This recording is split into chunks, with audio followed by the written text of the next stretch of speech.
TN-dead paper 2 7 பிப்ரவரி 2023 afternoon session psychology. குழந்தையின் தரமான உடல் முதிர்ச்சி நிலையானது எலும்புக்கூடு வயது இயல்பூக்கங்கள் ஒரு இயல்பாய் அமையும் நடத்தையாக நிலைநாட்டப்படுகிறது. குறிப்பிட்ட மனித மனவெழுச்சிகள் அனைத்து இயல்பூக்கங்களிலிருந்து பெறப்படுகிறது என கூறியவர் உட்வர்த். மனவெழுச்சியை கில்பர்ட் என்பவர் டேஸ் வகைகளாக பிரித்துள்ளார். 3 வகையாக. ஒருங்கிணைந்த சிந்தனை வேறு எவ்வாறு அழைக்கப்படுகிறது? செங்குத்து சிந்தனை. டேஸ் வயதுக்கு குறைவான குற்றம் செய்பவர் குற்றவாளிகள் என்று முத்திரை குத்தப்படுவதில்லை. 5 வயது. முரண்பாடுகளை தவிர்ப்பதற்காக சிலர் முதிர் பருவத்தின் தோல்வியின் போது குழந்தைகளைப் போல நடந்து கொள்கின்றனர். இதை டேஸ் தற்காப்பு நடத்தை என்பவர். பின்னோக்கம். தர்ஸ்டன் கோட்பாட்டின்படி குழுக்களின் RI என்பது டேஸை குறிக்கிறது. தூண்டல் பகுத்தறிவு. ஆர்பிகேட்டலின் ஆளுமை கோட்பாடு. உளப்பண்புகள் அடிப்படையிலான அணுகுமுறை. குறுக்குவெட்டு வகைப்படுத்தும் முறை டேஸை கற்பிக்க பயன்படுகிறது. மீத்திறன் மிக்க குழந்தைகள். பொது நுண்ணறிவு மற்றும் தனித்த நுண்ணறிவை தொடர்புபடுத்தியவர் சார்லஸ் ஸ்பியர்மேன். அமைப்பின் கோட்பாடு டேஸால் உருவாக்கப்பட்டது. டிஸ்னர். காலன் தன் ஆய்விலிருந்து மனத்தோற்றம் குறிக்க ஆச்சரியமளிக்கும் முடிவுகளை எந்த ஆண்டு வெளியிட்டார்? 1860. டேஸ் என்பது குழந்தைகளும் அவர்களை பராமரிப்பவர்களுக்கும் இடையே ஒரு வலுவான பாச பிணைப்பாகும். பற்றுதல்.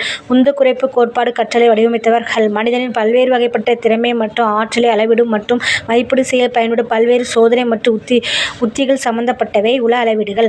1 வயது குழந்தையின் நினைவாற்றலாக எழுப்பப்படுவது டேஸ் ஆகும். புல உணர்வு தூண்டல். விடுதலைக்கான தேவை எந்தெந்த பிரிவில் கீழ் வருகிறது? சமூக உளவியலின் தேவை. வாசிக்க கற்றுக்கொள்வது என்ற வளர்ச்சிசார் செயல் எதனால் எழுச்சியடைகிறது? சமூக கலாச்சார அழுத்தம். மொழி வளர்ச்சி கோட்பாட்டினை உருவாக்கியவர் லீ வைகோட்ஸ்கி. கீழ்க்கண்ட ஒன்று மனவெழுச்சியை அளவிடக்கூடிய சோதனை அல்ல. டேட் ஹென்றி முறைதான் மனவெழுச்சி அளவிடக்கூடிய சோதனை அல்ல. கற்றல் என்பது புதிய நடத்தையில் பெறுதல் அல்லது ஒருவனுடைய அனுபவத்தின் மூலமாக வலுப்படுத்தப்பட்ட அல்லது பலவீனமான பழைய நடத்தை என்று யார் வரையறுத்தார்? Henry B. ஸ்மித். மருத்துவ உளவியல் டேஸ் காரணங்களை விளக்குகிறது மற்றும் விவரிக்கிறது. மனநோய்க்கான சான்குயின் குளோரிக் பெல்மேட்டிக் மற்றும் மெலன்கோலிக் என்ற ஆளுமையை 4 வகைப்படுத்தியவர் ஹிப்போக்ரேட்டஸ்.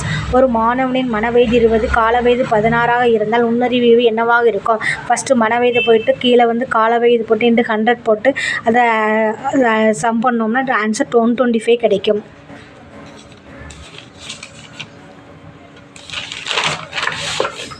பின்வருவனவற்றில் எது ஒன்று சமூக சூழலின் விளைவால் 3 முதல் 6 ஆண்டுகள் அதிகரிக்கக்கூடியது? எதிர்மறையியல். சிக்கலை உருவாக்கி அதற்கு தீர்வு காணும் மனிதர்கள். இந்த வகையான சிந்தனை உடையவர்கள். படைப்பாற்றல் சிந்தனை.